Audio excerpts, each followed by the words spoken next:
Cake really is red, like the blood of my enemies.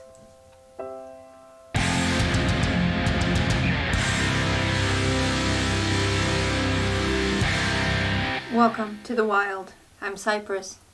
It seems like there's a lot of people whose birthday plans are being interrupted by quarantine 2020. As someone who has spent years celebrating her birthday in isolation, I thought I'd share some of what I do for my birthday to make it special all by my lonesome, because being home alone does not have to ruin your birthday. Now, initially, spending my birthday all by my lonesome was not elective, but over the years I've come to really appreciate having that time to reboot, sit alone with myself, and really reflect, like a personal new year. Now, the ideas I'm going to share with you are going to work equally well for deep work on the psyche or just casual celebrations. It's going to run the gamut, and it's very easy to tailor it to your own personal needs, wants, whatever. Just a disclaimer, today is not actually my own birthday, but it is coming up, and I'm going to share with you what I actually do for my birthday, so I just wanted to clarify that this wasn't happening in live action. Because when I do have my birthday, it's going to be a private affair. And besides, I thought filming this video would be a great excuse to have cake. I did splurge for a red velvet cake, and this is huge. I never get anything this big, so it looks like my summer waistline is going to be delayed by at least one more week. Alright, there are 5 things that I like to do throughout the day on my birthday to make it all about me. It sounds really conceited, but your birthday is all about you. There's the one day of the year that is your own personal holiday. It's the one day of the year you really get a chance to look inward and celebrate yourself. 1, pretty obvious. Gift yourself. Either pick up something online you've been eyeballing for a while and have it shipped, or sometimes I take myself out shopping and surprise myself. Just, treat yourself. Treat yourself. I'm probably saying that wrong. 2, a ritual bath. If for some reason your house doesn't have a bathtub in it, what the heck? How? What? Anyway, if you have to get a hotel room, find a bathtub. Have a nice long ritual bath. Anoint your body with oils. Really meditate on cleaning yourself out. Your physical body, your internal psyche, spirit, soul. In fact, that may be an upcoming video. I like the ritual bath because it helps really get me in the frame of mind for doing ritual. So by the time I come to the altar, I am already generating the energy that I need to make this an effective ritual. Number 3, clothing. Wear the clothes that make you feel good, that make you feel like yourself, but especially your best self. So for me, I've got a lot of bling on and a lot of blue. It would be perfectly valid to go sky-clad also. However, I feel like that'd probably be problematic for you too. For dinner, go all out. Set the table with all the fancy stuff. Even if you're just drinking water with dinner, put it in a fancy glass. I like to go healthy because that makes me feel good. It makes me feel like I'm taking care of myself, and also because I know cake is coming, and if I put a nice foundation of healthy down, I'm gonna feel a lot less icky later when I fill my face full of cake. But light the candles, put a tablecloth down, get the nice silverware out, put nice music on. This is not Netflix and chill. So again, treat yourself. And that brings us to number 5, the birthday cake ritual. I like to wait until after dark to do this because what better way to have a ritual than in the dark? This is basically the birthday cake thing that everybody does, but I'm bringing back in all of the window dressing of sober and serious ritual. I feel like it's a lot more effective than just making a random silly wish and blowing out the candles. And speaking of which, we only have one candle because we have a unified intention. After you're of a certain age, you just light the whole thing on fire anyway, and it doesn't make a whole lot of sense. So one candle is enough. with the altar for your birthday, remember it's all about you. So objects that are important to you, colors that are important to you. I have orange on here. Goblet is blue. Wine is the beverage of choice for me, especially for ritual. I've got all the meanest vibes going. So for this ritual, you will need a cake, you will need a candle, you will need an image of your higher self. This is, of course, just a quick little mock-up that I did as an example. You want something that really speaks to you, that really helps trigger your concept of the part of you that is connected to the divine. So you could use a mirror, you could use a photo of yourself, you could draw something, it could be an object, but something that puts you in mind of your higher self. So I have two little lists here. One of them is things to let go of, one of them is things to draw in. Under letting go, this would be stuff that isn't serving you anymore in your life, things you need to really separate yourself from. As an example, hibernation. I have been in a sort of hibernation for longer than I'd like to admit, and I don't think it's serving me anymore. It has served its purpose, and it's time for me to re-enter functionality again. So I am going to let go of hibernation. Toxic people. This is something that comes around every year. There's always toxic people to get rid of. You would, of course, write down individual names of people that you're specifically trying to protect yourself from, distance from, let go of. Dreams deferred. I have to let go of every dream I've ever had. None of them are any longer possible. Every aspiration for my life, for my future. I'm gonna sound like I need the world's tiniest violin here. These are all things I have to let go of because they're not possible, they're not plausible, and I have to accept the parameters of the world and the life that I've been given. A lot of grief involved, but letting go of those dreams that have been permanently deferred. On this second sheet of paper, I have a list of all the things that I need to focus on drawing into my life and attracting in my life. The first on the list is abundance, and that's just polite speak for frickin' I need cash. Bring in the cash flow, the money flow. Influence. If I'm going to have people wanting to pay me money, I'm going to have that energy of people trust me, people are motivated by me, that kind of energy. Sponsors. I gotta pay the bills, whatever form that takes. Yeah, there's an income theme here. I've got a hierarchy of needs bottleneck, so there's just a lot of focus on physical needs. That's life in the 21st century. The resources of the universe, having access to them so I can utilize all the resources at the disposal of us mortals. And I've been told that I really need to make sure I get some Chilean sausage, so I'm going to put that on the list of things to procure. This doesn't all have to be intense psychic work. Some things you want to make sure you have before 2020 is out. Exercise. I have fallen off the bandwagon so hard, the only exercise I get is mowing the lawn. I like life better when I'm exercising. I need to reincorporate that into my life. So, got a whole bunch of money things, some experiencing the world, experiencing pleasure things, and frickin' taking care of myself stuff. This list is, of course, going to be tailored to whatever it is that you feel you need to work on in the coming year, or what that you need to have as part of your identity in the coming year. All right, let us begin.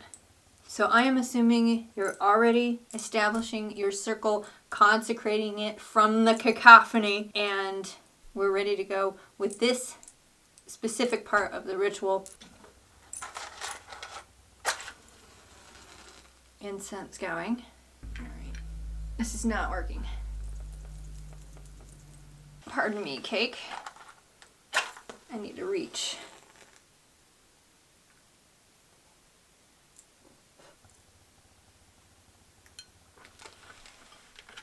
So our first order of business is to take the stuff we want to let go of.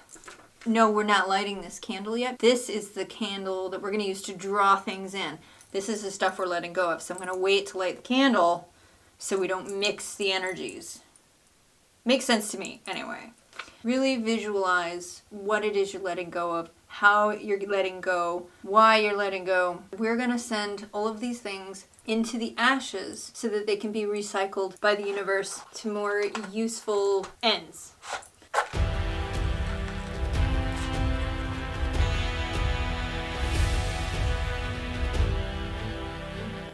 This is a really fun part, but make sure you're not in a room with a smoke alarm, maybe. And we want to make sure it all burns, at least all the writing. And if you're not of age, maybe get your parents' permission before you do this. There we go. All of the writing has been incinerated. If there's anything left, it's okay. But we do want the whole paper to go if it can.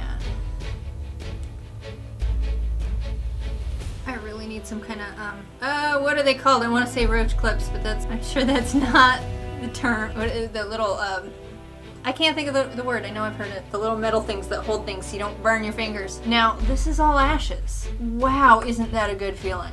We just banished all of that shit. I'm gonna leave this here as long as I've got the altar up, which is usually overnight. And in the morning, I'm gonna flush the ashes down the toilet.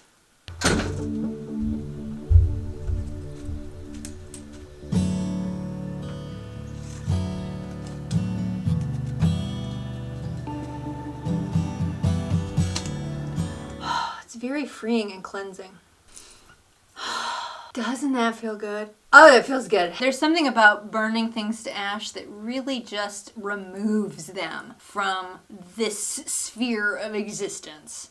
Let's move this because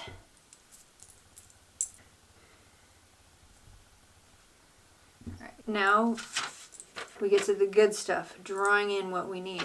The candle I have anointed with oils that I really enjoy, sandalwood and lavender specifically tonight. You should feel free to anoint the candle with oils that are important to you or that are relevant to what you're trying to draw in. It would also make sense to carve symbols of what you're trying to draw in, just to get that focus really channeled into your request.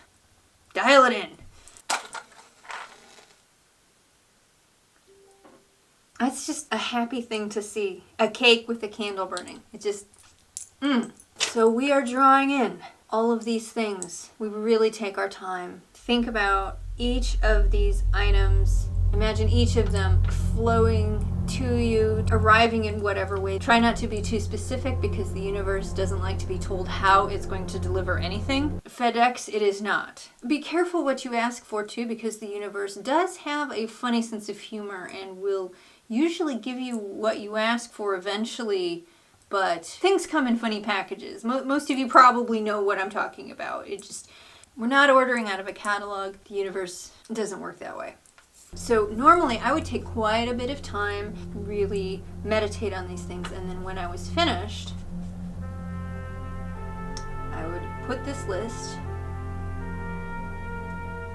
here into the candle so that the candle can send our desires, our needs, our intentions up into the universe. And it's getting dangerous. Okay, there we go. Oh good, it's burning much more thoroughly than the other one. This is a good sign. It just, whew, holy cow. That was an emphatic yes. It just sucked that entire paper right up. So it seems like I'm gonna have more trouble letting go of the things that I need to let go of than I am gonna have calling things in. I'm gonna take this as the universe telling me not to worry so much. We do have a little bit of ash on the cake. This is where organic paper would probably be handy. So now that we've sent our needs, desires, wishes, intentions up into the universe, there's nothing left to do but to sip wine and to consume the cake. Look into your image of your higher self. Meditate, have a conversation with your higher self.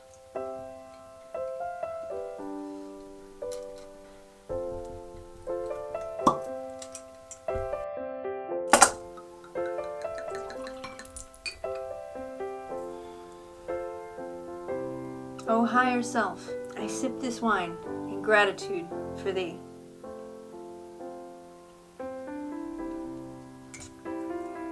Higher self, I consume this cake in gratitude of thee.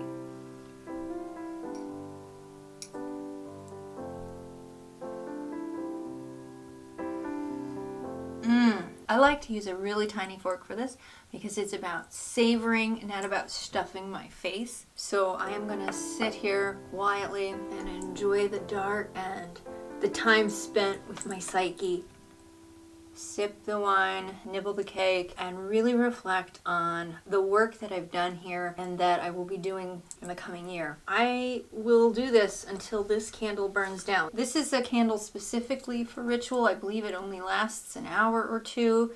You could conversely use a larger candle and let it burn every night for a week. I've done that in the past. But apart from the cake, I will leave the altar running all night and I will close it down in the morning. It feels like it has more time to do its thing that way. So to those of you who've had your birthdays this year interrupted by these crazy times, happy birthday. Here's to making it special, no matter what your circumstances are.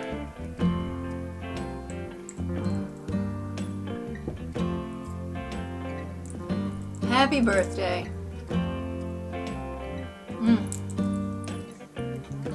That's my birthday ritual. I hope I gave you some ideas. I hope you enjoyed this.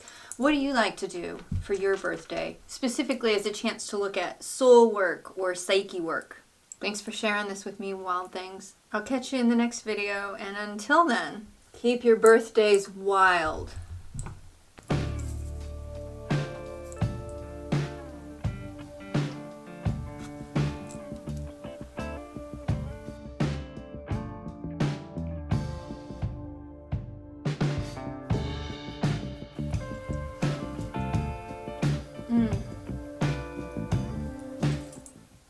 Here we go.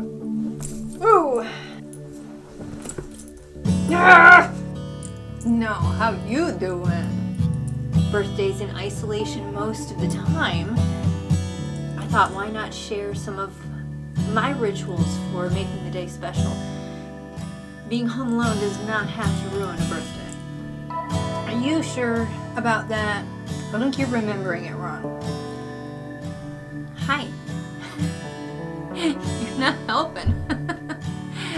No, we're not going to be playing that game. No, for real, that's not how it went down. I distinctly remember it very differently. Hey, you guys can tell I'm filming, can't you? Or do you smell the frosting? We're not getting into it yet. Books are really bruising my ass. Shop online ahead of time and pick up something that... Hi.